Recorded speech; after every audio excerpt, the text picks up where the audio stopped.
I decided to lift the veil and speak the truth about my marriage and about my ex-husband.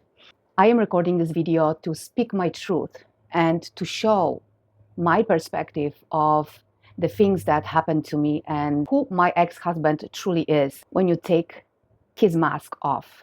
This is a very vulnerable moment for me, but it is needed for me to let go of everything what is holding me back. This is my healing process.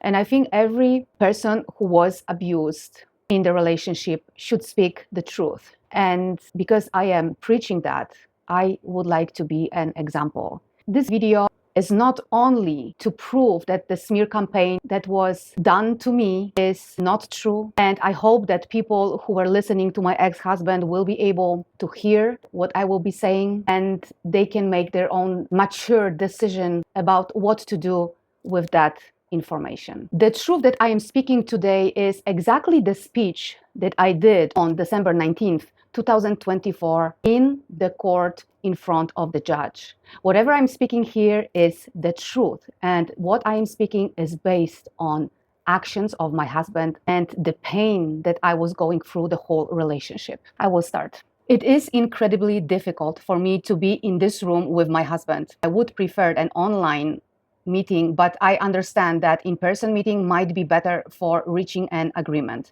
I am here today despite the stress because I want to find resolution. At the beginning, I would like to introduce our relationship history and explain why we are here. We met over 8 years ago while he was traveling around the world, dreaming of a nomadic lifestyle, living summers in Canada and winters in Europe.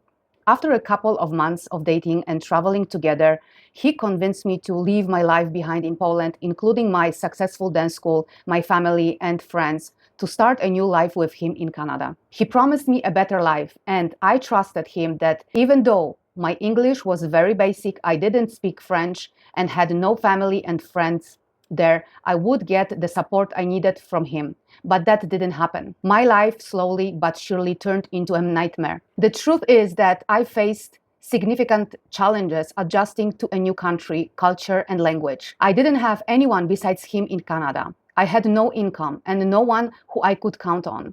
Instead of providing support, my husband often used my sensitivity against me. He would belittle my feelings and control our finances. He would frequently punish me with silent treatment or disappear from home in the middle of conversation, leaving me alone and anxious.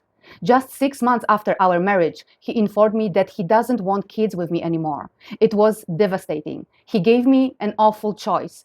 He could leave if I decide to have kids, or we would stay together but childless. It left me heartbroken and deeply wounded. Despite that, I stayed with him, hoping that my love to him was stronger than need to be a mother. Next of the most traumatic experience happened when I was denied entry to Canada. Instead of offering support and assistance, he left me in a foreign country alone and vulnerable. He later informed me through the phone call that he doesn't wish me to come back to Canada and he no longer wanted me in his life.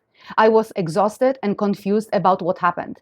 Back then, he left me with no answer. It was especially cruel because I have just been diagnosed with a high risk of cervical cancer. Furthermore, he presented a relationship balance sheet. It was an extremely disturbing document that assigned point values to household chores, sexual intimacy, and financial contributions. This attempt to quantify our relationship shocked me, and I could not believe that something like that was presented to me.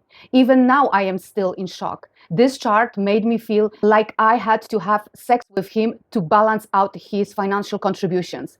And if I would not do that, he would leave me. Throughout our whole relationship, he made countless promises and then broke them. He said he would change to make me feel important, but he never followed through. In my weak moments, he would often threaten me to leave, making me even more scared about my future. I was living in constant fear and anxiety. I sought help multiple times through therapy to cope with the emotional trauma and try to save our relationship. But my efforts were met with neglect and no support. Very often throughout our relationship, he made me feel like I am his property, making me feel like a thing. He wrote on my ties, "This is property of AL, do not touch." His controlling behavior and disrespect continues as he restricted my access to our property in Spain and mutual business bank account. Every time I stand up for myself, he punished me either by cutting off access to finances or taking over the control. I also fear for my physical safety. Once during our argument, he hit the table with his whole strength. I got really scared at that time.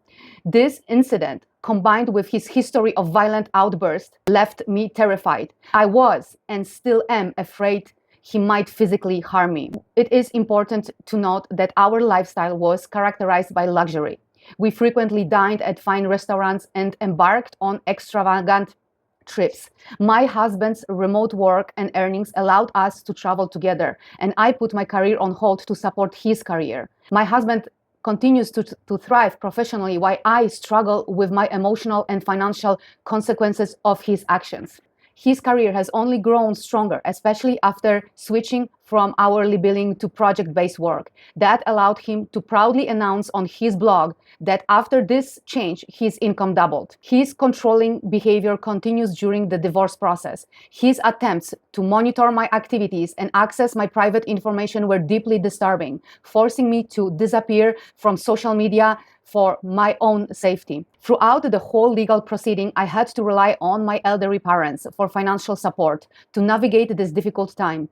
This has placed a significant burden on them, as they are both over 70 and live on fixed pension of approximately $3,000 per month in total. I had no other choice but to seek legal help because of his belittling treatment and humiliating agreement proposal. So far, after 6 months of negotiations and countless emails, I've spent over $38,000 on legal fees, and all I've received was gaslighting, manipulations, and lies.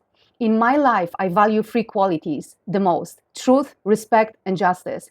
Today, I am here to seek justice and closure. My husband treated me horribly, and I hope the court recognizes the abuse I've experienced and protects my well-being. I deserve respect, and I am asking the court to help me obtain a fair settlement that will allow me to rebuild my life and recover from the emotional damage he has caused. As I mentioned earlier, being in the same room with my husband is a painful experience. This isn't just a legal battle. It is a fight for my dignity, self-worth, and future. This is my truth. I'm revealing this because I deserve a justice. I deserve to be seen in the proper light, not through the lies that my ex-husband told about me, not through the lens of person who is cheating. I never used him. I loved him from all my heart. I was giving him my heart and all my body to him. Never cheated, never lied to him, never did anything to hurt him. I was only supporting him and wanted from him just to be loved. That was all. Loved and respected in the same way how I loved him and respected him. And I hope that someone from his circle will see that and will see the truth, who this person truly is. He is a sociopath, narcissist, and abuser and master manipulator. Thank you for listening. And if you stayed until the end of my video, please share a heart and pray for me. Keep shining your light and see you in the next message. Bye for now.